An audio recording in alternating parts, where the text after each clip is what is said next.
What's up, guys? Today we find ourselves here in Venice Beach doing the filming locations for American History X, and right behind me would have been Derek Vinyard's house, and it has not changed much since the movie. The surrounding area certainly has changed, but for the most part the house is pretty much the same, apart from the missing American flag that would have been there for the movie.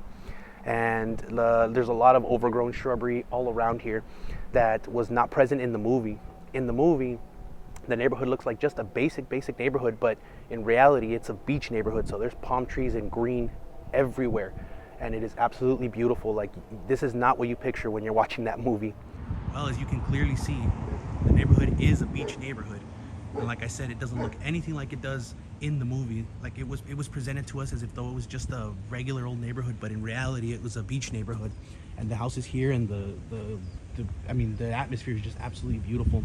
And in the movie you can definitely see this house obviously next to his when he runs into the street. Right over there, the camera's facing this way, and you can see this house, but obviously the picture is obscured by the trees and the shrubbery that are now here. After Vinyard would have shot the guy who landed right here, the dude who was robbing the truck or trying to steal the truck would have been over here on this curb, and he would have ran out this way.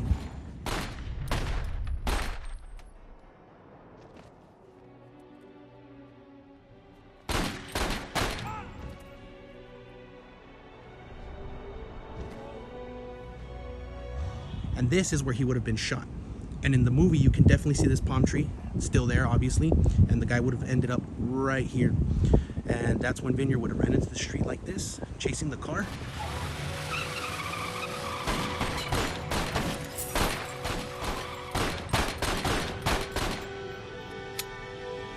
Ran out pretty far and just started unloading on him right about here, just unloading. Okay, so Vinyard would have turned around and came back for the guy that's right here writhing in pain, would have grabbed him by the hair and dragged them right here to this curb. Nigga, you just fucked with the wrong bull. Come here! You should have learned your place on the... And right here is where the actual curb stop took place. And I lined it up, and it looks to me that it's right in the center, which would line up with the fender and the door right where it meets. That is where the curb stop would have taken place. And the reason I know this, that it's right there, I mean, apart from the obvious, but in the shot you can definitely see this palm tree right here, and you can see this slab of concrete. Can't really frame it up correctly because then I would have to step into the lawn of the house, and I really don't want to do that. But yeah, the curb stop would have been right there. And then this right here is the stop sign that you see in the background when he puts his hands up over his head. So the police would have came through here, and the guys would have left through here.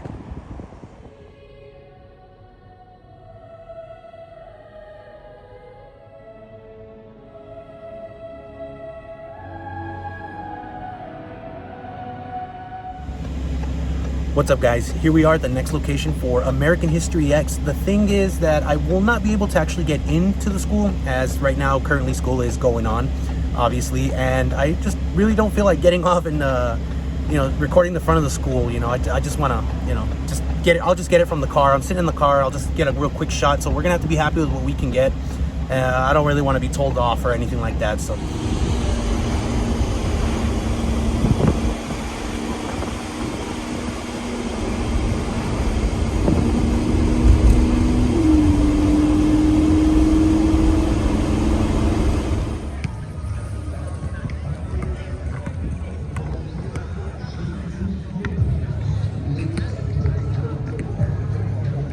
okay, guys, so we made it out here to Venice Beach, California for the next filming location for American History X, and obviously I'm talking about the basketball scene, which would have taken place on the court right behind me.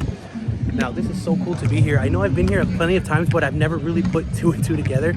I don't know why, but nevertheless, I'm here and we're checking it out. So let's take a look at what we can find.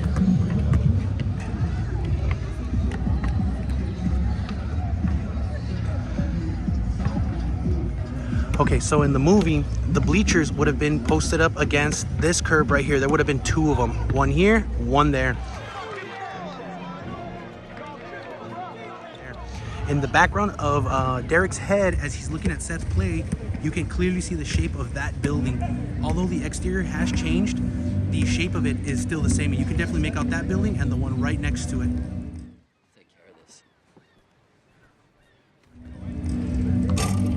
so this for sure was the court that was used, and if that wasn't proof enough, in the background, after he takes the elbow, I believe, you can definitely see this set of bleachers right here, and obviously the Venice Beach Recreation Center sign, super iconic one, right behind them as they play.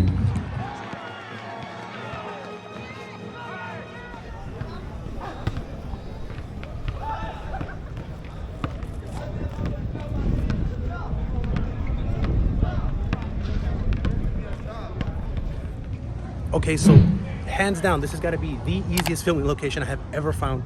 It is like a 30-second walk from the basketball courts, and there they are right there. And the scene that I'm talking about is the scene where after the party, Vineyard comes, or I want to say, because they're both Vineyard, but Derek comes walking out from right here in this alley, hooks the corner, and then he throws the gun away, disassembles it and throws the gun away in the yellow dumpster that would have been right there where the fence is at. And then that's when Danny would have came out and pushed him against that metal garage door. And then they would have walked right over here to those benches, and they would have had the story where he would have told them the story of what happened to him in jail and why he changed his attitude. And that's crazy that it's right here. Like, again, another example of a time that I've been here, and I've sat on those benches before, and I had no idea that was where the story that he told Danny the story and why he changed. That's so cool, man. Like, you see how it happens like that sometimes, where you just, and I like I said, I've been here before, and who would have known that this was the spot? And that's cool, so we found it right away. Okay, so in the movie, Derek rounds this corner right here, comes to a yellow dumpster that was there at the time, which is no longer there, obviously. Then he would disassemble the gun and throw it away and get rid of it.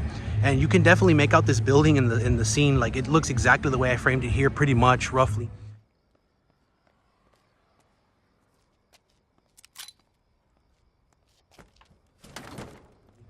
And then as he's walking this way, that's when Danny walks up to Derek and just shoves him into the garage door. Okay, wait. So here I am in editing right now, and I realized that I made a big mistake. So I pointed out that this was the garage door that Vineyard gets pushed into by his brother, when in actuality that garage door would be located right over here. And rewatching the scene, it's blatantly obvious that I was completely incorrect. So after he throws the gun into the orange or yellow dumpster, he keeps walking along that wall, passing a doorway and passing like a small mini garage door, and then that's where he throws the magazine into a garbage can that's there. He keeps walking along the wall, which is now this yellow wall, and next to that yellow wall would be the garage door. Obviously, it's open right now because the business that it's attached to is open, so that's why I didn't catch it the first time. I should have paid a little better attention, but nevertheless, I caught it here, and thank God I got enough footage that I could point it out correctly. But there you go, fixed. And that's when he's telling him to calm down, and I hate you, Derek, and I hate you for what you did, and then Derek's telling him, well, I told you not to go to the party, I didn't want you to see that. And then they proceed to walk right over there to those benches. So they would have came from over there, this direction, and walked right over here and rounded this corner, and then just posted up right here, and that's where he would have told them the story.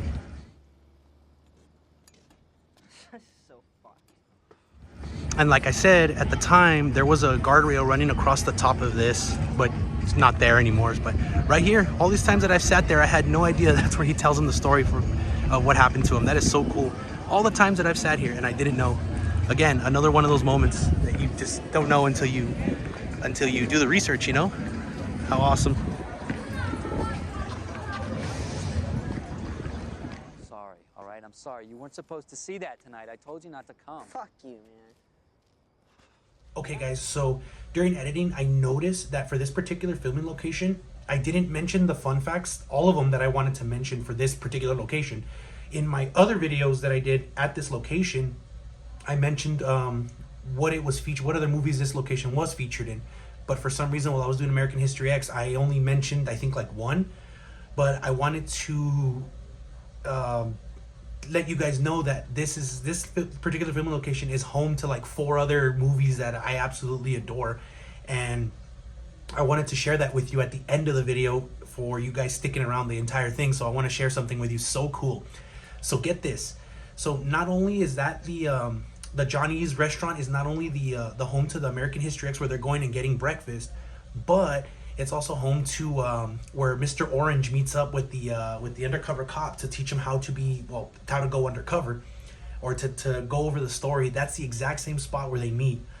Also, that place is where Walter and the dude are having breakfast where they're talking about the toe. That's the same exact spot. As a matter of fact, that's the one I pointed out in the video that I recorded for American History X, so you'll see that in a minute.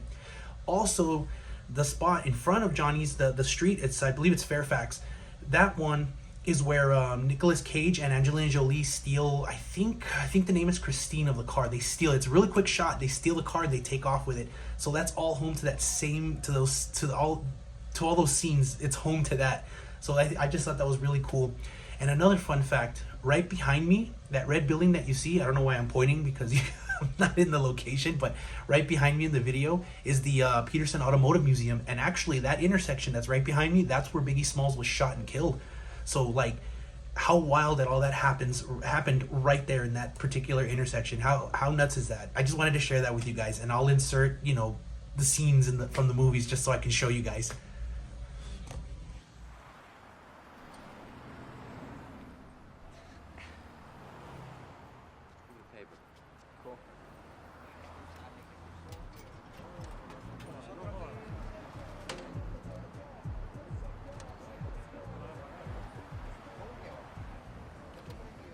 So as Derek and Danny are in there getting breakfast, Sweeney and an officer pull up right here and they make their way into Johnny's restaurant, and they would have gone through this door right here, which is, like I said, the same door that Mr. Orange goes through and that the dude comes out of when he's angry at Walter.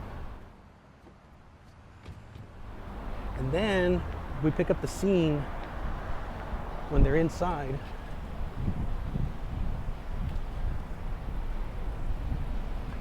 So Danny would have been sitting right here, if I'm not mistaken. He would have been sat right here, and you can see this in the shot. As Sweeney and the officer are talking to Derek, you can make out, let's see if I can get it into the shot. They would be standing right about there. But you can, it's hard to get with the glare, but you can make out a lot of the interior stuff, like the wood paneling in the back, and I believe this pole right here that you can see when I cover it up. All that can be seen in the scene. So like not much has really changed in here. We were kind of hoping that maybe you talk to your old crew. Oh, come on, This is come on, not a no good way. thing. Now, if there's anybody they're going to listen to, it's you. No. And yeah, like I said, this is where they'd be having the discussion, and obviously Derek wants nothing to do with his old cronies, but they're trying to convince him to infiltrate, but he just isn't having it. But yeah, that's where this scene takes place. And like I said, the dude and Walter would have been sitting right here in the Big Lebowski having a discussion about the toe. But you and I can enjoy this family restaurant. All right, I'm out of here. Hey, dude, don't go away, man. Come on, this affects all of us, man.